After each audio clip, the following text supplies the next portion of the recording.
He said it while she was still holding the baby, 6 months old, skin pale, coppery hair. I was doing you a favor when I married you. She said nothing, but what pained her most was not that line, it was what he said next. My child? An albino? This child is not mine.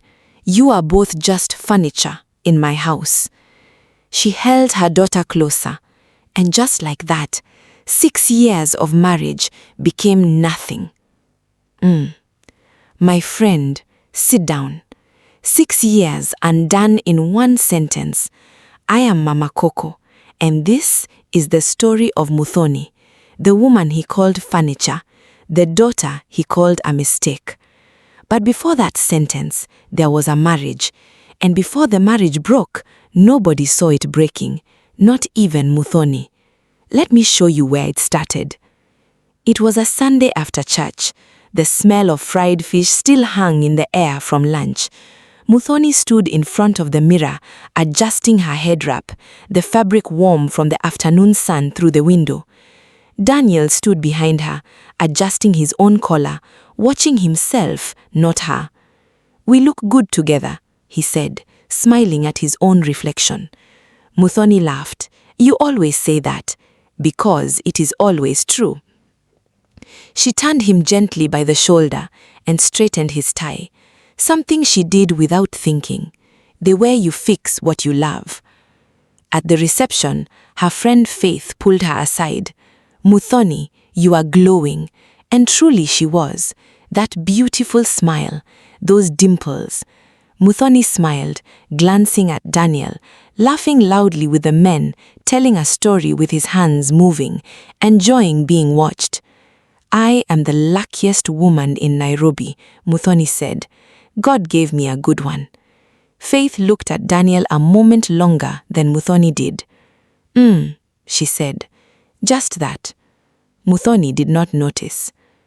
My friend, some warnings do not come with words. Some come with just a sound. And if you are too busy loving, you will miss it. Muthoni loved Daniel. She would smile at him even when he wasn't watching. A year passed. At his mother's house, his mother poured tea watching Muthoni across the room. Any news? She asked Daniel, not Muthoni.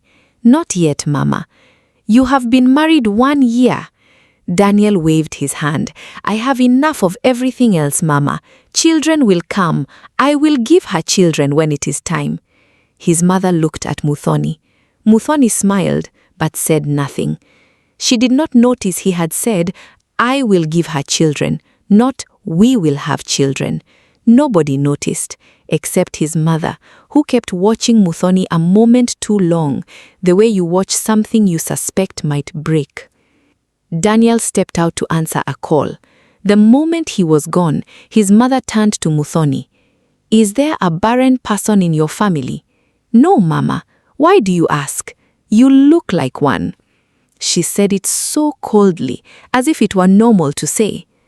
2 years now, Faith's cousin was holding her new baby, showing it off to the room.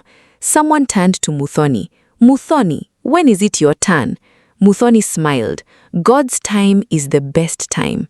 Daniel laughed, the easy room-filling laugh he used when people were watching. He has everything she needs from me. I am ready whenever she is ready. The room laughed with him. Someone patted his shoulder. Good man, they said. Patient man. Muthoni laughed too, but something in her chest did not laugh. She has everything she needs from me, whenever she is ready. As if the waiting was a door only she was holding shut. On the ride home, she was quiet. She was doing what she had never done before, counting his words back to herself, slowly, the way you press a bruise to check if it still hurts. Then she remembered his mother's words. Is there a barren person in your family? You look like one. A tear slipped from her eye. She wiped it quickly before Daniel could see. After that, it seemed like everyone had a question for her about having children. At weddings, at funerals, after church, every gathering became another quiet examination she had never signed up for. The next morning, she did not ask Daniel. She went alone. The hospital corridor smelled of antiseptic and old paint, plastic chairs cold under her thighs, a ceiling fan turning slowly overhead, doing almost nothing against the heat. She sat in the waiting room. A woman across from her held her husband's hand, laughing softly at something he had whispered. Muthoni sat with an empty chair beside her.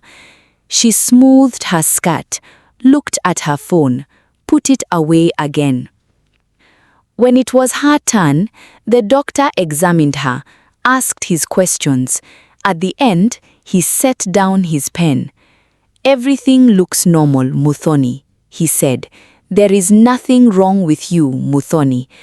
Relief, quick and warm. Then a quiet thought followed right behind it. If it was not her fault that they could not have a child, then whose fault was it? If nothing was wrong with her, then why were they still waiting? That evening, she waited until the plates were cleared. "Daniel, I went to the hospital today. The doctor said I am fine. He said sometimes it helps if both people are checked." Daniel set his phone down slowly. "Checked," he repeated. "It is a small thing, just so we know together." He looked at her for a long moment. Then he laughed, short, without warmth. "A man like me does not need a doctor to tell him he can father a child. Look at me, Muthoni. Do I look like a man with a problem? I come from a line of men. My father had 6 children. My grandfather had 9. He stood, straightened his shirt. "This," he said, "is not my burden to prove." He walked out to the veranda, left her sitting there, alone, the way she had sat in that hospital waiting room. Only this time, the empty chair was in her own house. If he was so certain, why was he so afraid of one hospital visit? 3 days later, his mother came, without calling fast. "Muthoni, it has been years." "I know, Mama. You and my son are living together like 2 men sharing a roof. Nothing to show for it. There is need for a woman in this home." "I am a woman, Mama." "Then behave like one that carries life." His mother left the tea untouched, left Muthoni sitting there, a woman, alone, in a house suddenly full of a silence she had never noticed before. My friend, when a house starts feeling too quiet, it is not the walls that changed, it is you learning to hear what was always there. Muthoni came home early from the market one afternoon. The gate was open. The house was quiet. She found Daniel on the back veranda, phone pressed to his ear, back turned to her. His voice was low, careful in a way she did not recognize. "No, not yet. When the time is right, I will handle it my way." Muthoni stopped in the doorway. "She does not need to know anything until I decide." A pause. "If it happens, it happens, but my wife must not know, not yet." Daniel turned, saw her. His face changed instantly. "Muthoni, you're back early." "Who was that?" "Nobody, just business." She wanted to ask more, but something in his face, too smooth, too fast, told her he had already hidden it away, the way a trader slides something under the table the moment a policeman walks past. That night, she lay awake beside him, replaying it. "If it happens, it happens, but my wife must not know, not yet." She did not know what he meant. She only knew, for the first time in 3 years, she was afraid of her own marriage. 2 months later, Muthoni stood in the bathroom doorway, something small and white in her hand, trembling slightly, though her hand was still. 2 lines. 3 years. 3 years of waiting, praying, counting days. And now, 2 lines. She walked to the bedroom, holding it against her chest like something that might fly away if she let go. Daniel. He looked up, took it, looked at her. Then he laughed, a real laugh, soft, almost boyish, nothing like the one he's used for rooms full of people. He pulled her into him and held her tightly. Muthoni. Just her name, said like a prayer. For one whole morning, everything else disappeared. Her mother's words, the empty chairs, even the phone call. For one morning, Muthoni was simply a woman who was going to be a mother. My friend, joy that arrives after long waiting feels like it has come to stay forever. It has not. It has only come to visit. The months passed gently.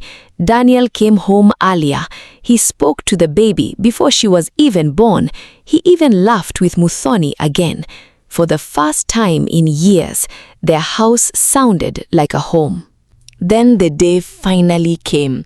The nurse placed the baby in Muthoni's arms. "A girl," she said, smiling. Then her eyes moved to the baby's skin, her hair, and the smile paused. Just slightly, just long enough for Muthoni to notice. "She's beautiful," the nurse said, quickly recovering. Muthoni did not understand it yet. She was too full of her daughter's weight in her arms. "She's perfect," Muthoni whispered. Outside, Daniel paced, phone in hand. When the nurse came to fetch him, she hesitated at the door, the same small pause she'd worn a moment earlier. Daniel walked in. Muthoni lifted the baby toward him, glowing. "Meet your daughter." He looked down into the blanket and went still. The same stillness Muthoni had seen on the veranda, phone pressed to his ear. He stopped, looked at Muthoni, something moving behind his eyes. "She's beautiful," he said, finally. Too quietly. He did not reach to hold her. She did not yet know that in that silence, Daniel was already doing the arithmetic of blame. Daniel held her only when others were watching. Alone in the house, he barely looked at her. He stopped asking what to name her. He stopped staying in the room when she nursed. He started coming home later. 6 months passed this way. That Sunday evening when he came in past 9, again, Muthoni was waiting, the baby finally asleep against her chest. "Daniel, sit down." "I'm tired, Muthoni." "Something has changed in you since she was born. I want to know what it is." Silence stretched between them. Daniel looked at the baby a long moment, then at Muthoni. The way a man looks at something he has finally decided what to do with. "You want to know what changed?" "Yes." He crossed the room, stood over her, over their daughter. "I was doing you a favor when I married you." She said nothing, but what pained her most was not that line, it was what he said next. "My child, an albino. This child is not mine. You are both just furniture in my house." She held her daughter closer, and just like that, 6 years of marriage became nothing. But Muthoni did not leave that night. Where would she go, with a baby 6 months old and a bag she had not yet packed? She moved her things into the small back room, the one meant for storage, and stayed. The house grew quiet in a new way after that. Daniel came and went as he pleased. Sometimes he did not come home at all. Muthoni cooked, fed her daughter. There is a kind of suffering that does not shout. It simply moves into the back room and stays. 2 weeks later, a car pulled up outside the gate. Muthoni looked out and saw Ezekiel stepping out, a small bag over his shoulder, dust from the Nakuru road still on his shoes. She had not called him, nobody had. He had simply come, the way family sometimes does, to see his brother's new daughter. Daniel was not home. Muthoni let him in, uncertain, her daughter on her hip. She had met him only twice before, at the wedding years ago. "Muthoni, how are you? I had to come and be with the baby. Congratulations." "Where is my brother?" Ezekiel asked, looking around.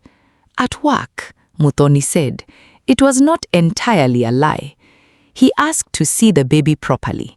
Muthoni hesitated, then held her out, guarded, ready for whatever look might cross his face. Ezekiel looked down at her and smiled, wide and warm, the first person in the family to see the baby and show no sign of dislike. "She looks just like my firstborn," he said. Muthoni blinked. "What do you mean?" "My daughter is albino too," he said plainly, smiling at the baby, his eyes beaming with joy. "Same skin, same hair. It is in our bloodline, my mother's side. It has always been there." Muthoni sat down slowly. "I have 3 albino children, Muthoni," Ezekiel said. "3 of them?" "Yes, 3 lovely daughters." He paused. "Did Daniel not tell you?" "What?" "He grew up in that house. He saw my daughters born before he ever married you." Muthoni did not speak. Her hands went still around the baby. Her eyes dropped to her daughter, asleep now, small fingers curled loosely around the edge of the blanket, unaware of anything that had just been said over her head, unaware that the man who called her a mistake knew all along that she was not one. A tear slid down her cheek, one she could not stop in time. Ezekiel pretended not to see it. He reached out instead and touched the baby's hand gently. She stirred, but did not wake. Her fingers opened, then closed again, this time around his finger instead of the blanket. Muthoni watched that small hand hold on to a stranger's finger, trusting, the way she had once held on to Daniel's arm at a wedding reception, trusting. She said nothing. She only sat there, in the same house she had shared with Daniel for 6 years, holding her daughter, while the truth settled over her like something too heavy to carry standing up. Outside in the yard, a car door closed. Daniel was home. My friend, sit with me here a moment, because some pain does not need Mama Coco's voice to explain it.